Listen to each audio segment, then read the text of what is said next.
여러분 안녕하십니까? 인사이트 영작의 저자 조부한 선생입니다. 오늘 우리가 함께 공부할 내용은 인사이트 영작 초급 1, 그 중에서 제1강, 그 중에서 길자의 문장이 되겠습니다. 본격적으로 수업 진행을 해보겠습니다. 퀘션 넘버 1. 한국 사회에서 농업이 점점 더 약해지고 있다. 어휘 먼저 볼까요? 어휘와 관련된 큰 물줄기는 언제나 변함이 없습니다. 더 사우스 코리안 소사이어티를 보고 한국 사회를 떠올리는 것보다는 한국 사회라는 모국어를 보고 더 사우스 코리안 소사이어티 영어를 떠올리는 게 진정한 어휘력이다. 그런 점에서 여러분들이 좀 주목해서 한국 사회, 농업 점점 더 약해지다. 이걸 먼저 떠올리고 그 다음으로 넘어가는 어휘력을 쌓아주시기 바랍니다. 자, 우리가 공부하려고 하는 것은 어휘보다는 분석 대상이니까 그 자료를 보겠습니다. 1번 문장에서 우리가 분석해야 될 내용은 농업이 점점 더 약해지고 있다. 이렇게 되는데 그 중에서도 특히 약해지고 있다. 이 점을 여러분이 주목해야 됩니다. 라고 말씀드리고 싶습니다. 왜 그럴까요? 여러분 조금 여담일지 모르지만 내가 요즘에도 번역대학원을 준비하는 학생들을 가르치고 있습니다. 그런데 그들이 공통적으로 빈번하게 오류를 범하는 영역이 있습니다. 그것은 뭐냐면 한국어와 영어의 표현상의 차이가 극명하게 드러나는 경우들입니다. 뭐 그럴 수밖에 없는 것이 잘 아시겠지만 영어로 글을 쓴다는 것은 한국어 아이디어를 영어로 옮기는 것이니까 두 언어의 특성, 특징 등을 잘 파악해야 되는데 그 표현 양식이 다르다면 당연히 오류가 발생할 수 있겠죠. 그런데 그렇게 오류가 발생하는 여러 영역 중에 하나가 뭐냐? 동사 시제 표현입니다. 여러분 영어의 동사 시제는 크게 기본 시제, 진행 시제, 완료 시제 이렇게 되어 있는데 현재, 과거, 미래를 말하는 기본 시제는 한국어와 영어에 별 차이가 없습니다. 그러니 제외하겠습니다. 완료 시제는 1번 문장에서 어느 곳에서도 그걸 찾을 수 없으니 제외하겠습니다. 그러면 이제 우리에게 진행 시제가 남는데 진행 시제 중에 복잡한 것은 여러분들이 아마 설명을 듣고 나면 이게 뭐야 싶을 정도도 될 것입니다. 그런데 이제 막 처음 시작했으니 내가 여러분에게 진행 시제 중에서 아주 신나는 것 하나, 그리고 이론적으로 꼭 알아둬야 될 내용인데 난이도가 높지 않습니다. 그렇게 두 가지를 여러분에게 알려드리고자 합니다. 준비된 자료를 통해서 한번 확인해 볼까요? 한국어에서 진행 시제와 완료 시제는 영어만큼 명료하지 못합니다. 그러니까 동사 시제를 표현한다는 면에서 보면 영어는 정교하고 치밀한데 한국어는 그렇지 않습니다. 그렇다고 해서 그게 곧 한국어가 열등한 언어고 영어가 우월한 언어라는 뜻은 전혀 아닙니다. 그런 특징이 있다는 점을 말씀드리는 거죠. 그래서 다소 한국어 입장에서 보면 애매모호하게 처리된 것을 보고 영어 진행 시제를 잡아야 되는데 아주 신나는 게 하나 있습니다. 두 번째 정리한 내용입니다. 한국어 표현 A, 뭐뭐 하는 중이다. B, 뭐뭐 하고 있다. 이것은 영어의 진행 시제와 거의 일치합니다. 그러니까 아주 적나라하게 힌트를 주는 거나 마찬가지라는 것이죠. 그리고 이론적으로 하나 공부하셔야 될 건 뭐냐면 이른바 왕래 발작 동사가 현재 진행형과 결합하면 현재 진행 중인 어쩌고 저쩌고를 묘사하는 게 아니라 가까운 미래를 나타냅니다. 이 두 가지 내용을 예문을 통해서 확인해 보도록 하겠습니다. 첫 번째 예문. He is dealing with complex issues. 그가 복잡한 문제를 다루고 있다. is dealing with가 진행 시제 아닙니까? 현재 진행. 그런데 그걸 한국어로 옮긴 게 뭐죠? 뭐뭐 하고 있다. 다루고 있다. 이런 내용일 때 진행 시제를 포착할 수 있다는 것입니다. 두 번째 예문을 보면 A large number of visitors are arriving at the ecological park next Sunday 이거 되어 있는데 are arriving. 분명히 현재 진행형의 모습을 취하고 있는데 놀랍게도 이것은 가까운 미래를 나타낸다. 대개 이런 경우에 next Sunday처럼 가까운 미래를 나타내는 시간 부사어가 등장하는 경우가 많지만 서로가 없다 하더라도 이게 가까운 미래를 나타낸다는 거예요.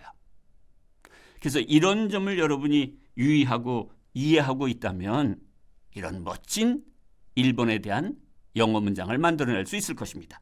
번역 예를 보겠습니다. Farming is increasingly getting weak in the South Korean society. Get weak. 약해지다. Is getting weak. 약해지고 있다. 이런 느낌인 거죠. 큰 물줄기가 뭐였었죠? 동사 시제는 한국어와 영어의 표현성의 차이가 극명하다. 특히 진행 시제와 완료 시제는 한국어가 영어만큼 명료하지 못하기 때문에 한국어에서 영어 문장 구조를 포착해야 될 우리 입장에서 보면 난감하다, 어떤 때는. 그러니 이제 진행 시제가 나올 때마다 하나하나 차근차근 공부를 해두어야 하겠습니다. 다음 문장으로 넘어가겠습니다. 퀘션 넘버 2. 인공지능이 가난한 사람들이 정상적인 삶을 살도록 돕는다. 역시 어휘력을 먼저 봐볼까요? 인공지능, 가난한 사람들, 뭐 하도록 돕다. 정상적인 삶을 살다. 뭐 큰 물줄기는 1번에서 말씀드렸고, 두 번째 어휘를 좀 보겠습니다. 가난한 사람들, poor people. 한국인 모두가 쓸 수 있는 내용입니다. 그런데 그 앞에 나와 있는 건 뭐라고 되어 있죠? 더 poor. 요건 좀 유념하셔야 되겠습니다. 더 플러스 형용사가 세 가지 의미로 쓰이는데 세 가지 중에서 99%는 이른바 복수 보통명사. 그래서 가난한 사람들 더 poor, 부유한 사람들 더 rich, 아픈 사람들 더 sick, 장애인들 더 disabled. 꼭 기억해 두시기 바랍니다. 자, 그러면 분석 대상을 한번 볼까요? 인공지능이 가난한 사람들이 정상적인 삶을 살도록 돕는다. 여기서 여러분이 영어 문장을 포착해내기 위해서 관심을 가져야 될 건 뭐냐면 분석 대상 안에 주어 동사가 2개 있다는 겁니다. 하나는 뭐죠? 인공지능이 돕는다. 또 하나는 뭡니까? 가난한 사람들이 삶을 산다. 인공지능이 돕는다라는 주어 동사와 가난한 사람들이 삶을 산다라는 또 다른 주어 동사가 한 문장 안에 동시에 들어있습니다. 이게 영어적으로 어떤 의미냐? 아마 처음 접하는 분들은 그게 뭐가 중요한 겁니까? 이렇게 생각할지 모르는데 이것은 5형식 문장을 구현하라는 명령과 크게 다르지 않습니다. 왜 그러냐? 준비된 자료를 통해서 말씀드리겠습니다. 여러분 말씀드린 대로 문장에 보니까 A, 인공지능이 돕다와 B, 사람들이 삶을 살다라는 주어 동사가 2개 등장하지 않습니까? 이런 경우라면 다른 많은 문장 형식 중에서 5형식 문장을 먼저 고려하셔야 됩니다. 왜냐하면 5형식 문장이라는 게 거기 두 번째 줄에 있는 것처럼 주어 동사 그다음에 목적어 목적보로 되어 있는 건데 천지 창조 이래로 단 한 번의 예외도 없이 5형식 문장에서 목적어하고 목적보 사이에 언제나 주어 동사 관계가 성립됩니다.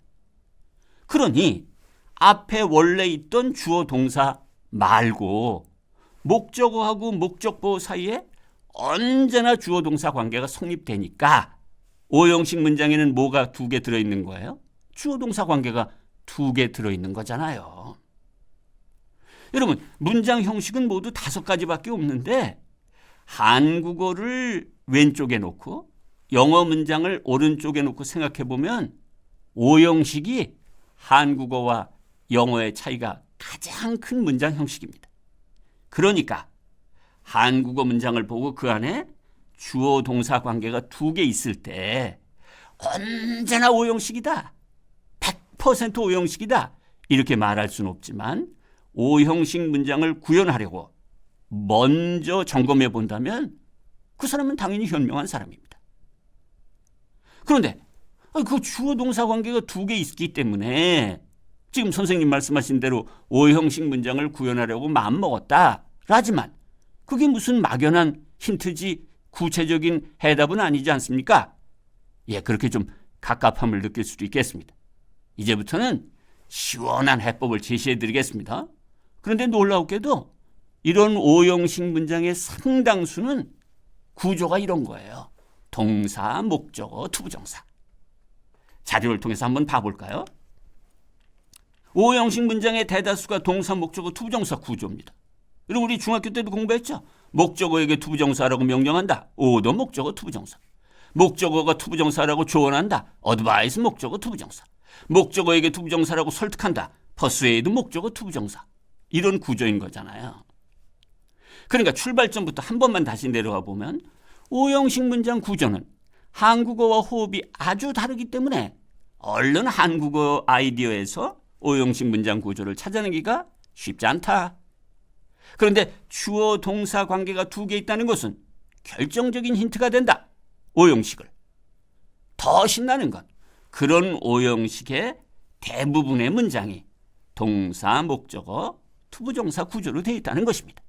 여러분, 그러면 우리가 지금 문제를 해결하라고 애쓰고 있는 2번 문장에서는 뭘 떠올릴 수 있는 거예요?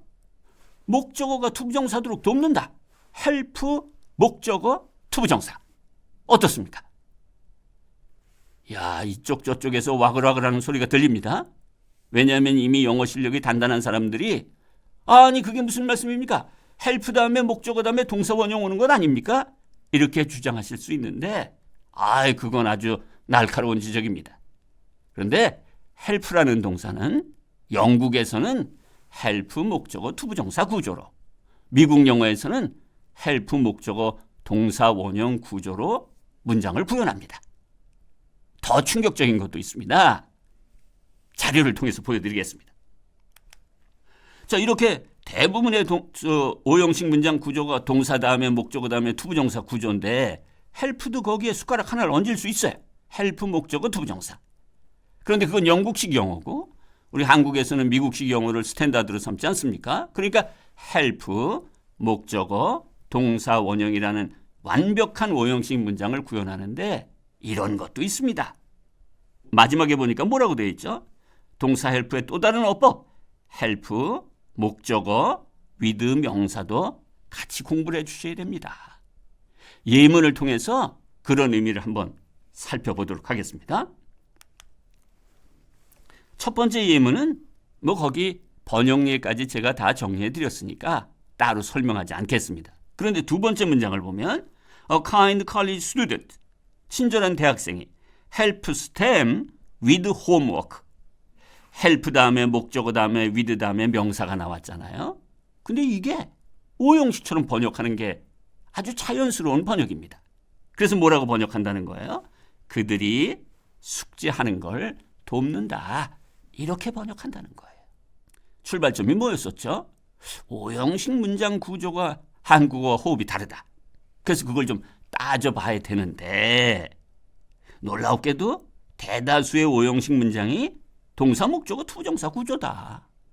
거기에 help 동사도 한번 뜩 올라가 앉았는데 그건 영국에서만 제한적으로 사용되고 그래서 근본적으로 따져보니 미국 영어는 help, 목적어, 동사 원형. 더 충격적인 건 목적어 다음에 with 다음에 명사가 나온다는 것까지. 한국인들이 쓰기 어려운 오형식 문장을 이해했으면 물론이러니와 그것과 더불어 help 동사의 특수한 어법까지 완벽하게 이해했으면 여러분들도 내가 제시하는 번역례와 똑같은 문장을 구현할 수 있을 것입니다. 한번 봐볼까요? Artificial intelligence helps the poor lead a normal life. help 다음에 목적어 다음에 동사 원형 구조가 되어 있죠. 목적어 더 푸어도 결코 가볍게 볼 수 없는 아주 중요한 의미가 담긴 표현이었습니다. 다음 문장으로 넘어가 보도록 하겠습니다. 퀘션 넘버 3. 아침에 일찍 일어나는 것이 쉽지 않다. 여기에는 어떤 영어적 의미가 있을까요? 그걸 살펴보기 전에 어휘 먼저 공부하겠습니다. 아침에 일찍 일어나다, 쉬운, 그야말로 대부분이 쉬운 어휘들이네요. 그러면 우리가 늘 관심을 가져야 할 분석 대상을 살펴봅시다. 아침에 일찍 일어나는 것. 그러면 아침에 일찍 일어나는 것이 뭘 나타내는 거죠? 이 문장에서? 그렇죠. 주어죠. 주어. 그런데 어떤 경우에도 변하지 않는 절대적 진리가 하나 있습니다. 그건 뭐냐? 주어는 명사의 몫이다. 주어를 할 수 있는 건 명사밖에는 없다. 이건 어떤 경우에도 흔들림이 없는 절대적 진리입니다. 그런데 지금 이 문장을 보니까 여러분하고 나하고 뭐에 대해서 합의를 했냐면 이거 아침에 일찍 일어나는 것이 주어다라는 것에 대해서 합의를 했는데 주어는 또 명사의 몫인데 거기에 보니까 일어나다, get up이라는 동사가 주어 역할을 뚝 하고 있어요. 이 녀석이 원래 명사의 영역인 주어를 침범한단 말이야? 동사의 목을 쳐라. 이건 해답이 될 수 없습니다. 그럼 어떻게 해야 되느냐? 주어는 명사의 몫인데 동사가 그 명사 역할을 하려 한다? 그래서 주어 역할을 하려 한다? 그러면 동사를 명사로 바꾸는 작업을 진행하셔야 됩니다. 그걸 이른바 동사의 명사화 작업이라는 건데 주어진 자료를 통해서 같이 한번 공부를 해보도록 하겠습니다. 이 문장의 주어를 보니까 아침에 일찍 일어나는 것, 여기에 두 가지 의미가 있는데 그 하나가 뭐냐면 명사만 가능한 주어 역할을 동사가 한다는 거예요. 그러니까 동사를 명사로 바꿔야 하지 않겠습니까? 영어에서 동사를 명사로 바꿀 수 있는 건 두 가지 방법밖에 없습니다. 그 하나가 뭐냐면 투부정사고 또 하나가 뭐냐면 동명사입니다. 그러면 투부정사와 동명사의 차이가 뭐냐? 지금 이 문장으로 얘기하면 to get up 이것이 투부정사고 getting up 이것이 동명사인데 투부정사는 구체적인 내용을, 동명사는 일반적인 내용을 전달합니다. 근데 여러분 짐작하시겠지만 우리가 만나는 대부분의 문장은 구체적인 내용을 전달하기 때문에 투부정사가 동명사보다 훨씬 쓰임새가 많습니다. 그러니까 좀 심하게 얘기하면 동사를 명사로 바꿔야 되는 상황이 발생하면 투부정사를 쓰시면 최소한 80점은 맞습니다. 이런 좀 무식한 이야기를 해도 논리에 어긋나는 것은 아니란 뜻이죠. 그러면 이제 이런 결과를 놓고 보면 어디까지는 우리가 얻을 수 있냐면 원래 명사만 할 수 있는 주어를 동사도 할 수 있는 것이고 그렇게 동사가 주어의 역할을 하려면 명사화 작업, 좀 구체적으로 얘기하면 투부정사를 만들어주면 되겠구나. 그래서 여러분이 얻은 결과물이 뭐냐면 to get up early in the morning이 되겠죠. 거기까지는 그렇게 어려운 것은 아니지 않습니까? 그런데 그 to get up early in the morning이라는 게 또 의미를 발산하고 있습니다. 봐볼까요? 그 결과물이 to get up early in the morning인데 이 녀석이 뭐냐면 그 다음에 is not easy 이렇게 되는 것 아닙니까? 이게 is라는 동사하고 for easy 이거에 비해서 너무 길다는 거예요. 문장 맨 앞에 등장할 수밖에 없는 주어가 그 뒤를 연결하는 다른 문장 성분에 비해서 이렇게 볼성사납게 긴 경우 영어가 제시하는 유일한 해법은 가주어이십니다. 그러니까 앞에다가 제가 원래 주어가 아니라 가짜 주어입니다 라고 it을 딱 세우고 난 다음에 그 긴 주어를 뒤로 돌리는 거예요. 그래서 가주어 it과 진주어 투부정사 이걸 한눈으로 볼 수 있어야 되는 거고 to get up early in the morning이 왜 뒤로 갔느냐? to get up early in the morning이라는 게 왜 주어가 됐느냐라는 걸 근본적으로 이해하면 큰 무리가 없지 않습니까? 그런데 가주어는 전쟁 시에도 가주어이시고 평화 시에도 가주어이신데 진주어는 투부정사만 있는 게 아닙니다. 정말 진짜 주어의 모양은 매우 다양합니다. 그런데 그래도 거기에 보면 1인자도 있고 2인자도 있지 않겠습니까? 그렇습니다. 1인자가 투부정사고 2인자가 대절입니다. 동사가 주어가 된다? 어떻게 처리할 것이냐? 주어가 길다? 어떻게 처리할 것이냐? 이걸 우리가 추적하는 과정에서 가주어 it과 결합하는 진주어의 형태는 뭐가 있느냐? 여기까지 점령을 했습니다. 그런데 우리는 일단 편의상 이해를 쉽게 도와드리기 위해서 투부정사와 대절을 먼저 말씀드렸지만 결코 그것만으로 국한되는 것은 아니다. 일단 예문을 한번 봐볼까요? It is desirable to master English. 이시 가짜 주어고 to master English 이하가 진짜 주어 아닙니까? 이렇게 투부정사하고 가주어 이시 결합하는 게 제일 많다는 거예요. It is desirable that the medical team should detect 뭐 쭉쭉쭉쭉 나가고 있는데 이때는 가짜 주어가 이시라는 건 뭐 이건 변할 수 없는 거고 진짜 주어가 대수로 연결되어 있는 거잖아요. 대절로. 그러니까 그 다음에 완전한 문장이 툭탁 등장하겠죠. 첫 출발점을 유념하셔야 됩니다. 아침에 일찍 일어나는 것. 여기에서 우리는 영어적으로 어떤 의미를 이해했어야 하는가? To get up early in the morning. 주어가 왜 이렇게 길어? 불성사납게.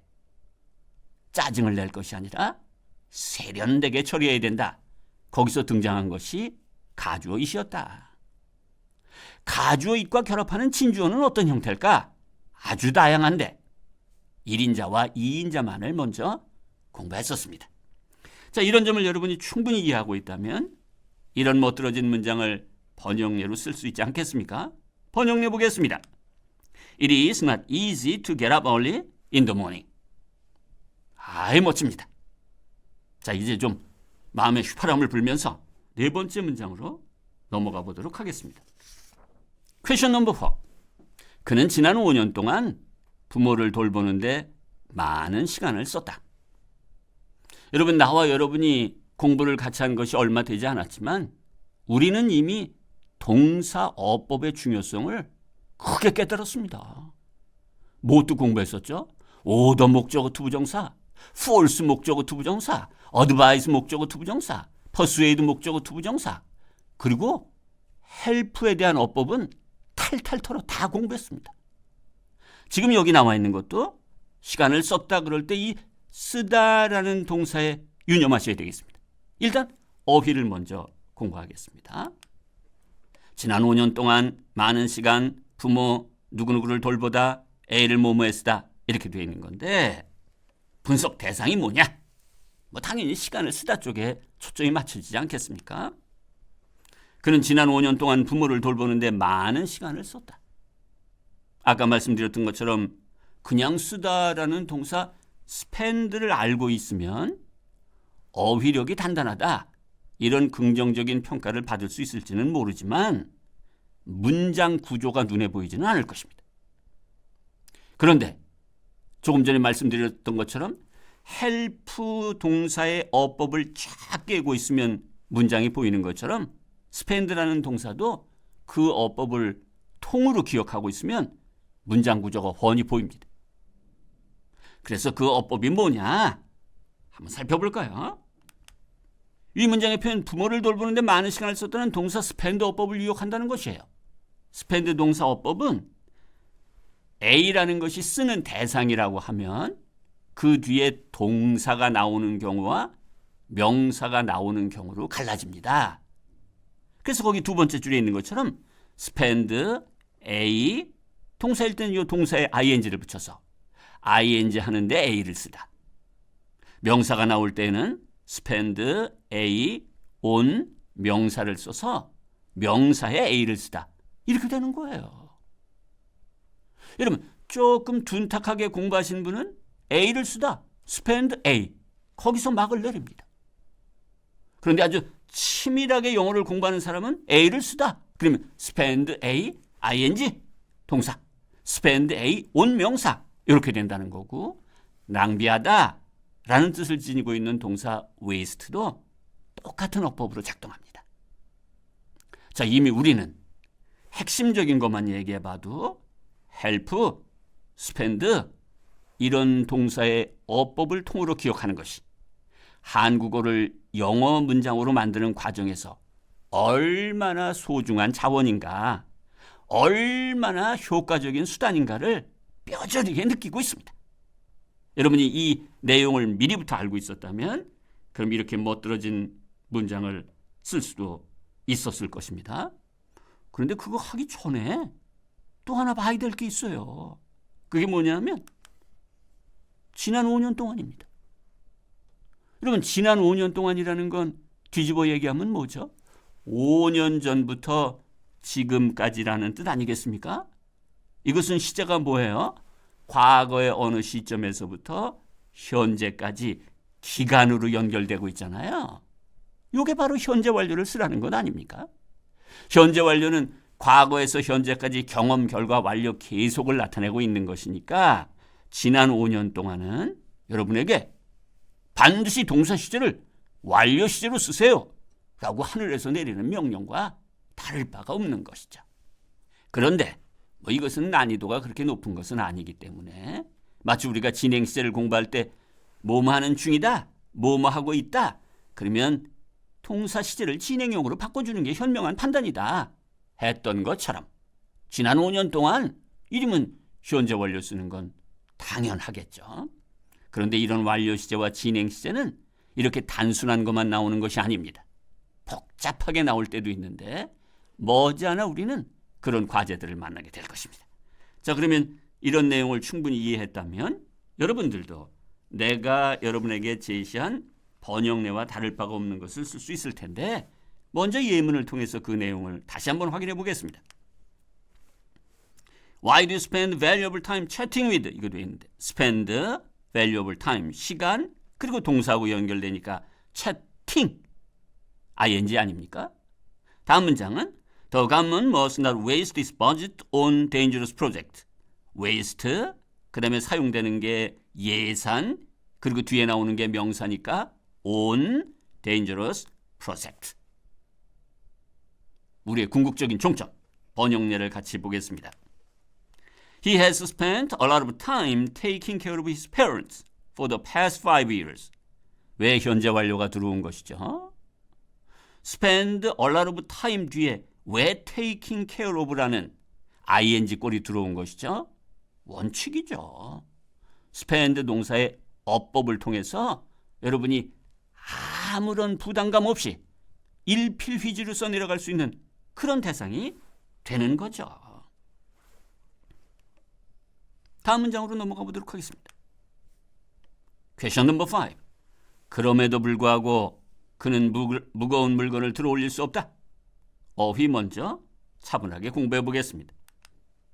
그럼에도 불구하고 무거운 물건 무엇을 들어 올리다. 부지런히 열심히 공부해서 그저 어휘력은 그야말로 다다익선이니까. 가르치는 사람 입장에서 좀 미안한 얘기지만 어휘력을 폭발적으로 늘리는 것은 학습자의 몫입니다. 제가 그것을 직접적으로 도와드릴 수 있는 방법은 없어요. 죄송합니다. 이런 얘기를 해서. 자, 그런데 지금 여기서는 여러분이 뭘 좀 철저하게 보셔야 할까? 그럼에도 불구하고입니다. 딱 분석 대상을 한번 여러분에게 보여드리고 분석 대상도 당연히 그럼에도 불구하고죠. 여러분, 이건 무슨 의미를 전달하죠? 양보의 의미, 그렇습니다. 여러분이 이제 영어의 대가가 되려면, 영어의 1인자가 되려면 영어를 공부할 때 이른바 구문론으로 공부를 하셔야 돼요. 예를 들면 원인 결과 구문, 예를 들면 목적 구문, 예를 들면 양보 구문, 이런 식으로 공부하셔야 된다는 거예요. 그러면 이제 그냥 이쪽으로 넘어와서 그 구문론 전체를 다루는 게 아니라 양보 구문만 놓고 보면 양보 구문을 만드는데 1인자는 접속사입니다. 2인자는 전치사예요. 여러분, 이건 뭐 자료를 볼 것도 없이 여러분도 대답할 수 있죠? 양보의 접속사 although, though, even if, 물론 자료에 나와 있으니까 이따 보시기 바랍니다. 전치사의 대표적인 건 despite of, in spite of입니다. 그런데 양보의 의미로 공부할 때는 그냥 접속사로 공부할 때는 그 접속사만 공부하시면 땡! 끝나는 거예요. 근데 전치사를 공부할 때는 공부할 내용이 하나 더 있어요. 그게 뭐냐? 한번 보도록 하겠습니다. 양보의 의미를 전달하는 부사어는 nevertheless, nonetheless인데 이건 독립적으로 그냥 홀로 작동한다는 거예요. 근데 여러분 전치사라는 건 뭐예요? 반드시 목적어를 수반해야 됩니다. 그럼 거기 나와 있는 것처럼 despite 다음에 물결인데 거기에 목적어 명사구가 들어와야 된다는 거예요. in spite of 다음에도 명사구가, with or for 다음에도 목적어가 들어와야 돼요. 그런데 부사어는 뭐라고요? 독립적으로 쓴다는 거예요. 여러분 그런데 아주 영어에 대해서 높은 목표를 갖고 있는 사람들 중에도 despite나 in spite of를 독립적으로 쓰거나 nonetheless나 nevertheless 다음에 목적어를 붙이는 황당한 실수를 범하는 사람들도 있습니다. 그러니까 양보 구문의 1인자는 접속사인데 2인자가 전치사인데 접속사는 그것만 공부하면 끝이지만 전치사는 그런 다양한 전치사를 기억하는 것, 전치사 뒤에 목적어가 매달린다는 걸 절대 놓치면 안 된다는 것과 함께 독립적으로 작동하는 부사어가 있다. 이것까지 기억하셔야 됩니다. 조금 더 올라가면 양보 구문은 뭐냐? 구문론의 한 영역으로서 매우 중요하다. 이렇게 말씀드릴 수 있겠죠. 예문을 통해서 한번 공부를 해보도록 하겠습니다. nevertheless. 그냥 그거 자체가 독립적으로 쓰이잖아요. 두 번째 예문에 보면 in spite of his misfortune. in spite of 다음에 목적어가 분명하게 매달려 있지 않습니까? 접속사 although his wife died of breast cancer. 이건 뭐 다르게 공부할 내용이 없다고 그랬었죠. 구문론에서 아주 중요한 영역을 차지하는 것이 양보 구문이다. 이 예문에 나와 있는 내용까지 여러분이 철저하게 기억을 했다면 양보 구문의 뼈대를 이루는 세 가지 유형을 공부하신 것입니다. 나머지들은 다 고급스러운 것이기 때문에 나올 때마다 공부를 해야 됩니다. 지적 호기심을 느껴보시기 바랍니다. 양보 구문이 이거 말고 또 뭐 또 있을까? 이렇게 말이죠. 번역례를 한번 보겠습니다. Nevertheless, he cannot lift a heavy thing. 됐죠? 자, 이렇게 해서 제1강 길잡이 문장이 마무리되었습니다. 아주 중요한 내용들이 많았었더랬는데 영어 학습의 최첨단 방법이 뭐냐? 반복입니다. 반복 학습을 통해서 여러분의 것으로 소화시켜주면 좋겠습니다. 이번 강의는 여기서 마치고 다음 실전 문형 강의에서 여러분을 뵙도록 하겠습니다. 수고 많으셨습니다.